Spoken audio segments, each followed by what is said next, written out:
Jai Shri Sham everyone, this is your educator Sakshi Dua welcomes you to class 12th grooming education। तो बेटा हमने part 1 कर लिया nature and significance of management का। आज हम इस चैप्टर का पार्ट 2 करने वाले हैं और इसमें हम डिस्कस करेंगे ऑब्जेक्टिव्स ऑफ मैनेजमेंट। इससे पहले मैं बेटा उन बच्चों को रिक्वेस्ट करना चाहूंगी कि जिन्होंने हमारा पार्ट 1 नहीं देखा है इस चैप्टर का, पहले पार्ट 1 देखें, फिर ऑब्जेक्टिव्स ऑफ मैनेजमेंट यानी कि पार्ट 2 देखें। चलिए स्टार्ट करते हैं ऑब्जेक्टिव्स ऑफ मैनेजमेंट से। क्या होता है objectives of management? Objectives of management होता है बेटा गोल्स और यू कैन से एम्स ऑफ मैनेजमेंट। मैनेजमेंट के क्या गोल्स हैं, क्या एम्स हैं, वो होता है बेटा ऑब्जेक्टिव्स ऑफ मैनेजमेंट। मतलब मैनेजमेंट अपनी एक्टिविटीज से क्या अचीव करना चाहती है। ठीक है, मैनेजमेंट क्या चाहती है कि वो इतनी अच्छी एक्टिविटीज परफॉर्म कर रही है, एक कंपनी की इतनी सारी एक्टिविटीज परफॉर्म कर रही है, तो उसके एंड प्रोडक्ट्स क्या हो। ठीक है, उसका एंड में आउटकम क्या मिले, that is called objectives of management. अब अगर हम बात करें बेटा ऑब्जेक्टिव्स ऑफ मैनेजमेंट की, तो ऑब्जेक्टिव्स ऑफ मैनेजमेंट को 3 कैटेगरीज में डिवाइड किया गया है। तो आइए देखते हैं ऐसी वो कौन सी कैटेगरीज हैं ऑब्जेक्टिव्स ऑफ मैनेजमेंट।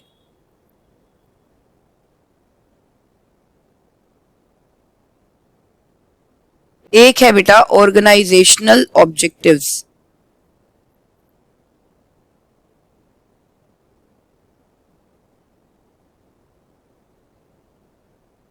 दूसरा है बेटा सोशल ऑब्जेक्टिव्स,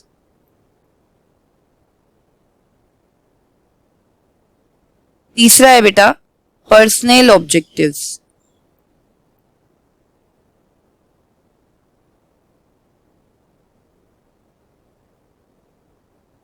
देखते हैं बेटा ये क्या क्या है। देखिए ऑर्गेनाइजेशनल ऑब्जेक्टिव्स, ये ऑब्जेक्टिव्स होते हैं for the growth of organisation. ये ऑब्जेक्टिव होते हैं ऑर्गेनाइजेशन की ग्रोथ से रिलेटेड। जैसे प्रॉफिट जरूरी है तभी ऑर्गेनाइजेशन सरवाइव कर पाएगी, और प्रॉफिट से ही ऑर्गेनाइजेशन क्या कर पाएगी, एक्सपैंड कर पाएगी अपने आप को, राइट। तो ये वो वाले ऑब्जेक्टिव्स होते हैं जिससे कि ऑर्गेनाइजेशन ग्रो कर पाएगी और इस कॉम्पिटिटिव एरा में सरवाइव कर पाए। मतलब ऑर्गेनाइजेशन के सस्टेनेंस से रिलेटेड भी हम बोल सकते हैं। सो ये ऑर्गेनाइजेशनल ऑब्जेक्टिव्स होते हैं बेटा objectives related to the growth of the organisation.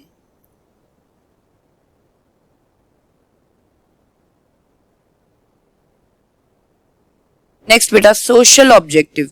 Name से ही पता लग रहा है सोशल मींस यहां पर क्या है, सोसाइटी। तो ये ऑब्जेक्टिव्स है मैनेजमेंट के towards the society.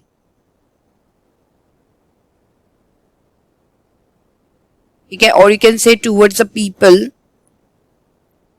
Living in society. As we know that जो कंपनी है वो सोसाइटी में एग्जिस्ट करती है, राइट। तो उसे सोसाइटी के लोगों के बारे में तो सोचना ही चाहिए। तो कुछ एम्स, कुछ ऑब्जेक्टिव्स सोसाइटी से रिलेटेड भी होते हैं, सोसाइटी की इंप्रूवमेंट से रिलेटेड भी होते हैं, उसे हम बोलते हैं सोशल ऑब्जेक्टिव्स। नेक्स्ट है बेटा पर्सनल ऑब्जेक्टिव्स। पर्सनल ऑब्जेक्टिव्स को हम ह्यूमन ऑब्जेक्टिव्स भी बोलते हैं। अब ये ऑब्जेक्टिव्स होते हैं बेटा टुवर्ड्स द एम्प्लॉइज, कि एम्प्लॉइज को कैसे खुश रखना है। ठीक है, so these are the objectives towards the employees of the organisation.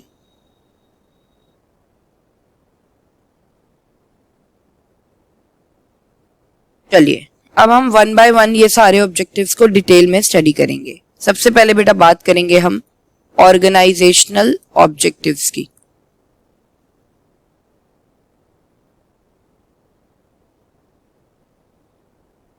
तो जैसे कि मैंने आपको बताया these are the objectives towards the growth of the organisation. तो आइए देखते हैं इसके अंदर कौन कौन से ऑब्जेक्टिव्स हैं। सबसे पहला बेटा सर्वाइवल। सर्वाइवल, सर्वाइवल का मतलब क्या है, सस्टेन करना। जैसे कि हम जानते हैं कि आजकल का एरा इतना कॉम्पिटिटिव एरा है कि इस टाइम पर कोई भी नई शॉप खोलना, कोई भी नई कंपनी खोलना, कोई भी नई इंडस्ट्री खोलना बहुत ही मुश्किल है, और खुलने के बाद उसका उस कॉम्पिटिटिव एरा में सरवाइव करना बहुत ही मुश्किल है, सस्टेन करना बहुत ही मुश्किल है ना। सिर्फ वही लोग सस्टेन कर पाते हैं, वही कंपनीज, वही फर्म्स, वही इंडस्ट्रीज सस्टेन कर पाती हैं जो बढ़िया प्रॉफिट अर्न कर पा रही हैं। जो भी फर्म्स, जो भी इंडस्ट्रीज जो प्रॉफिट नहीं अर्न कर पाती हैं, लॉसेस अर्न कर पाती हैं, वो इस कॉम्पिटिटिव एरा में लॉन्ग टाइम तक सरवाइव नहीं कर सकती हैं, राइट। सबसे पहला ऑब्जेक्टिव बेटा मैनेजमेंट का यही है, to make the organisation survive in the competitive era, ठीक है। नेक्स्ट है बेटा प्रॉफिट। प्रॉफिट मतलब मुनाफा। प्राइवेट सेक्टर में almost every firm, every industry profit ही अर्न करना चाहती है, वही उनका अल्टीमेट गोल होता है, right. So earning profit is one of the organisational goal of the organisation, और ये मोस्ट इंपॉर्टेंट ऑब्जेक्टिव है, क्योंकि ये अचीव होगा ना तभी बाकी के ऑब्जेक्टिव्स अचीव हो पाएंगे। अगर ये अचीव नहीं होगा बाकी के ऑब्जेक्टिव्स अचीव नहीं हो पाएंगे। प्रॉफिट को कैसे डिफाइन करेंगे? Profit is the difference between revenue and cost. So revenue minus cost करके हम क्या निकालते हैं बेटा? प्रॉफिट निकल जाता है, ठीक है। चलिए नेक्स्ट बेटा ग्रोथ। ग्रोथ का मतलब क्या होता है? ग्रोथ का मतलब होता है अपनी कंपनी या अपनी इंडस्ट्री को एक्सपैंड करना। लेट्स सपोज कंपनी अभी 2 प्रोडक्ट्स में डील कर रही है, ठीक है, ए एंड बी। अब कंपनी एक और प्रोडक्ट में डील करना चाहती है, दैट इज प्रोडक्ट सी। तो वो क्या है? ग्रोथ है। अभी मान लो कंपनी की ब्रांचेस सिर्फ 3 जगहों पे है, अब कंपनी बेटा अपनी 2 और ब्रांचेस खोलना चाह रही है, दिस इज कॉल्ड ग्रोथ। तो हर ऑर्गेनाइजेशन चाहती है कि वो ग्रो करे, राइट। और ग्रो करने के लिए भी क्या चाहिए? प्रॉफिट चाहिए। प्रॉफिट होगा तभी तो कंपनी और ब्रांचेस खोलेगी, प्रॉफिट होगा तभी तो कंपनी और प्रोडक्ट्स में डील करेगी। नेक्स्ट बेटा इनोवेशन।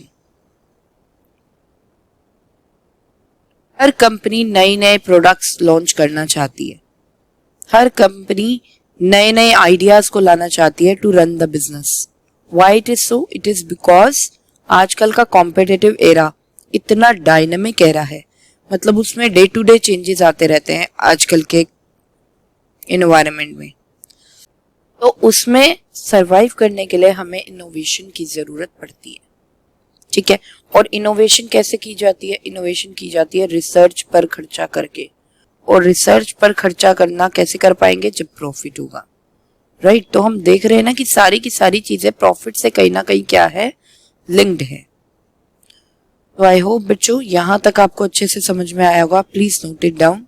चलिए अब हम बात करेंगे हमारे नेक्स्ट ऑब्जेक्टिव्स की, जो कि है सोशल ऑब्जेक्टिव्स।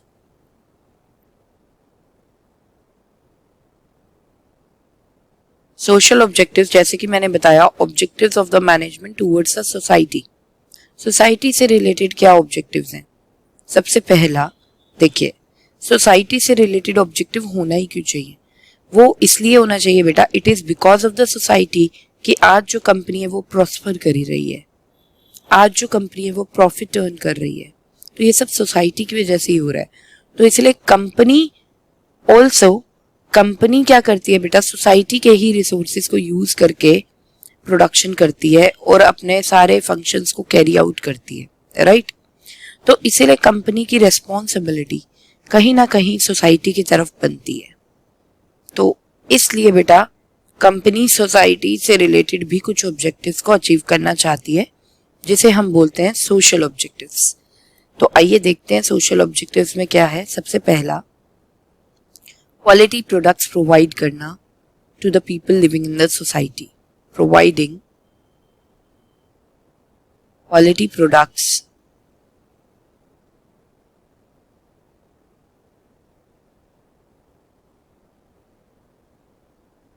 टू पीपल, लोगों को क्वालिटी प्रोडक्ट्स प्रोवाइड करना, बढ़िया क्वालिटी वाले प्रोडक्ट्स को प्रोवाइड करना, ठीक है। दूसरा, क्वालिटी प्रोडक्ट्स तो प्रोवाइड कर रहे हैं, उसके प्राइजेस को भी ध्यान में रखते हुए प्रोवाइड करना। मतलब क्वालिटी प्रोडक्ट्स को प्रोवाइड करना eight reasonable prices, eight reasonable prices. ठीक है। तीसरा बेटा, एम्प्लॉयमेंट अपॉर्चुनिटीज क्रिएट करना सोसाइटी में, मतलब सोसाइटी के लोगों को काम देना, स्पेशली जो मतलब बैकवर्ड पीपल है उनको ध्यान में रखते हुए, लाइक कोई हैंडीकैप्ड पीपल है, कोई इकोनॉमिकली बैकवर्ड लोग हैं, उनको ध्यान में रखते हुए एम्प्लॉयमेंट अपॉर्चुनिटीज को क्रिएट करना। So providing employment opportunities to economically backward people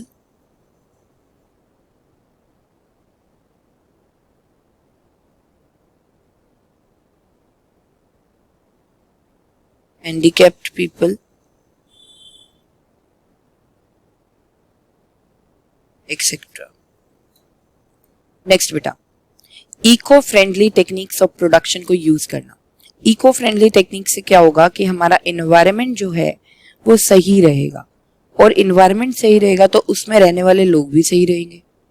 अब यही अगर कंपनी कोई खराब मेथड ऑफ प्रोडक्शन यूज करे तो उससे क्या होगा, एनवायरनमेंट को अफेक्ट होगा, एनवायरनमेंट को अफेक्ट होगा तो उसमें रहने वाले लोगों का नुकसान होगा।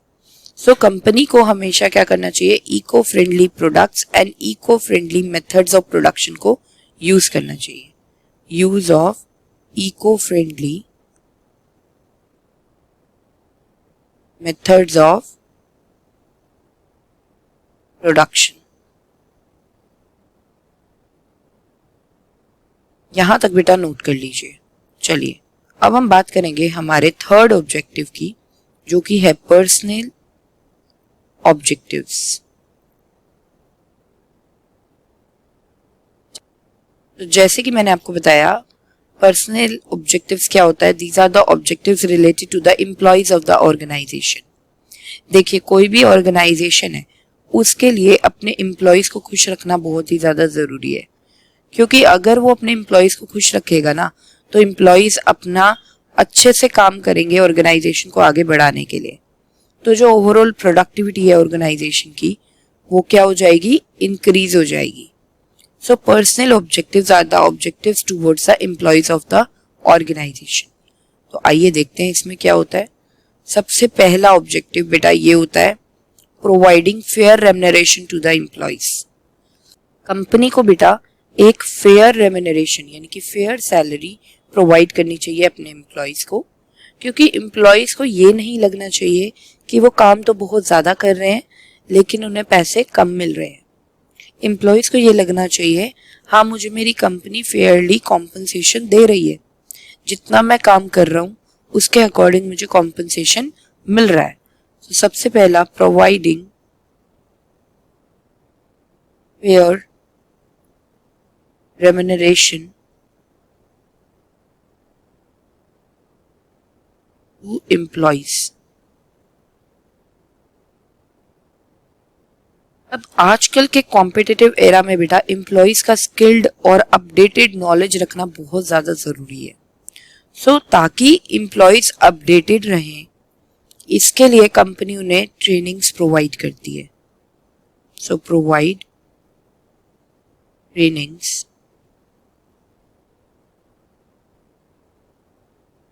To employees to keep their knowledge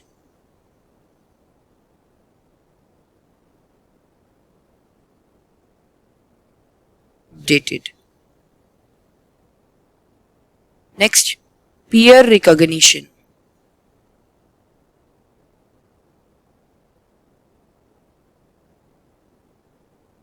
Peer recognition means कि कंपनी में उनकी अलग से एक स्टेटस हो। अगर कोई भी एम्प्लॉय अच्छा काम करे तो उसको मीटिंग्स में प्राइज देकर प्रेज किया जाए, राइट। ये होता है पीयर रिकॉग्निशन, किसको रिकॉग्निशन मिला कि हाँ ये एम्प्लॉय काफी अच्छा काम कर रहा है। जैसे हम कई बार मैकडीज में जाते हैं, KFC में जाते हैं, तो वहां पे होता है employee of the month, employee of the year, right. तो नेम लिखा हुआ होता है, तो उससे क्या होता है, उस एम्प्लॉय को अच्छा लगता है, उसे मोटिवेशन मिलती है कि देखिए अगर मैं अच्छा काम कर रहा हूं तो मेरी कंपनी उस काम को रिकॉग्नाइज कर रही है ना. This is called peer recognition. Next, handling employees grievances immediately. Employees को भी बेटा प्रॉब्लम आ सकती है कंपनी के साथ काम करते हुए. सो एम्प्लॉयज के जो भी ग्रीवियंसेस हैं, मतलब जो भी कंप्लेंट्स है, उनको ठीक टाइम पे हैंडल कर देना, इमीडिएटली हैंडल करना चाहिए. तो ये भी एक पर्सनल ऑब्जेक्टिव होता है. ठीक है, यहां तक. Next, providing proper working conditions. Employees को बढ़िया वर्किंग कंडीशंस प्रोवाइड करना. प्रॉपर एक सीटिंग स्पेस होना चाहिए उसके लिए कंपनी में, और जहां पर भी वो बैठ रहा है वो पूरा क्लीन जगह होनी चाहिए. Provision of safe drinking water, proper washroom facilities, proper support of superiors, a healthy relationship between superior and subordinates. तो ये सब एग्जिस्ट करनी चाहिए. सो ये होते हैं बेटा सारे के सारे personal objectives. Please note it down. तो आई होप हमारी ये वीडियो आपको अच्छी लगी होगी. If you feel the same then please like the video and subscribe the channel if not subscribe till yet. तो यहाँ पर गाइज इजाजत चाहती हूँ सेशन को एंड करने की. मिलते हैं हमारे नेक्स्ट सेशन में. Till then bye bye, take care, जय श्री श्याम.